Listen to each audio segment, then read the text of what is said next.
Monsieur Bob, bonjour. Vous êtes le responsable de ACER Togo. Parlez-nous un peu de votre association ACER Togo. ACER Togo, c'est une association qui est créée pour éduquer les usagers de la route. Donc ACER Togo, son situation, c'est académique pour l'éducation routière au Togo. Notre but, c'est de sensibiliser la population, éduquer et faire en sorte que les conducteurs aient des expériences pour affronter les difficultés qu'ils auront à rencontrer sur la route avec succès. Ce matin, vous avez rencontré les conducteurs du grand marché d'Akora-Sewa. Quel est l'objectif principal? Aujourd'hui, nous avons décidé de faire une sensibilisation au niveau du marché d'Akora-Sewa parce que nous savons que chaque samedi, le marché s'anime. Et toutefois, bon, les commerçants doivent prendre des véhicules et ils doivent rouler sur les routes avant d'arriver. Donc nous avons pris cette occasion pour sensibiliser et la population et les conducteurs aussi sur les bonnes conduites de la route. Comment les conducteurs doivent les conduire. Comment eux aussi doivent connaître un peu les règles du code de la route pour que quand le conducteur est en train de faire certaines erreurs, eux aussi peuvent les réveiller. Que dans un véhicule, quand tu voyages, il ne faut pas dormir parce que toi aussi tu as une charge. Ta vie compte. Donc tu dois être éveillé auprès du conducteur. Si des fois il ne voit pas, toi aussi tu peux voir et le guider.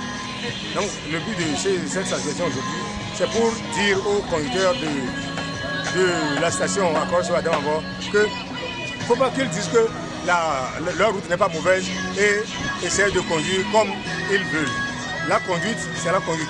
Dans la conduite, les erreurs, les moindres erreurs, ça se sort par des accidents ou des blessés.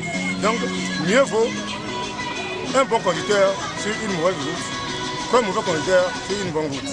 Donc, je les félicite pour le développement qu'ils font sur cette route.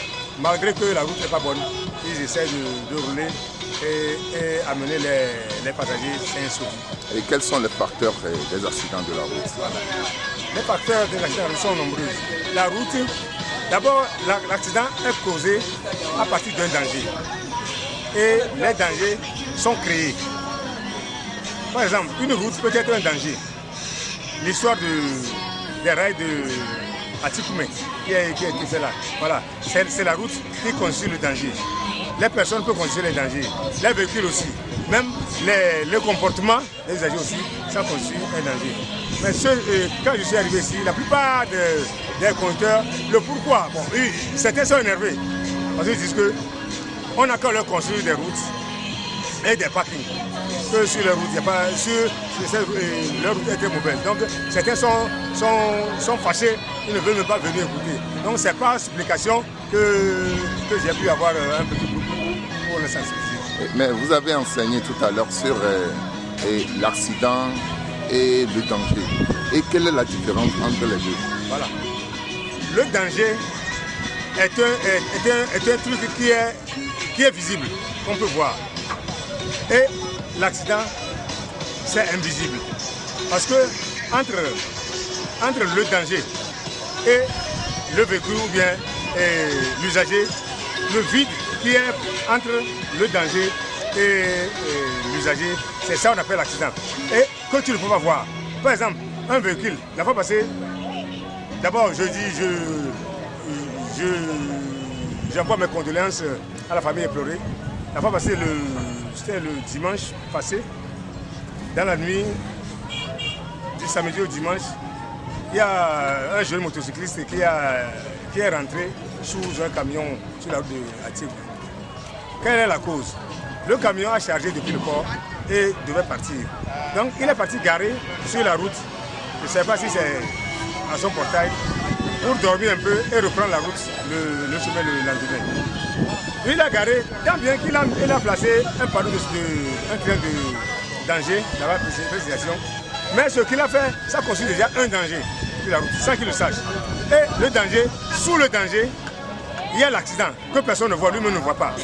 Donc le motocycliste qui filait à vive allure, sans porter son casque, lui filait à vive allure. Avant d'arriver là où il y a le véhicule, l'espace entre lui et le véhicule qui est garé, c'est ça qu'on appelle accident, que personne ne voit pas. C'est quand il est venu ramasser le triangle et rentrer sous le véhicule jusqu'à mourir. C'est là où les gens disent qu'il y a accident. Donc ce qui a entraîné, le vide entre sa moto et l'obstacle qui est devant, qui constitue le véhicule, c'est ça qu'on appelle accident. Le véhicule constitue le danger et lui, il est le victime. Donc l'accident est entre eux. C'est le pourquoi j'ai dit que l'accident est invisible, on ne le voit pas. Mais tant bien que c'est invisible, on peut l'éviter à travers la mise en pratique de toutes les règles du code de la route. Et quelle sera la suite de cette sensibilisation? Non, ça ne va pas s'arrêter ici. Je ne vais pas me décourager. Je vais essayer de les encourager. Je reviendrai d'un jour à l'autre. Si peut à Dieu, même organiser un séminaire ou bien un recyclage. Si je trouve un hall, j'organise un recyclage et j'appelle, pas eux seulement, il y a une grande station, je vais les appeler, les inviter à venir se recycler. Parce que la conduite, au jour d'aujourd'hui, nous avons de nouvelles routes et il y a des tracés sur la route que les gens ne connaissent pas. Et même les piétons aussi en font partie. Donc, je veux me décourager. Je sollicite les bienfaiteurs à nous aider pour que cette association puisse aller de l'avant.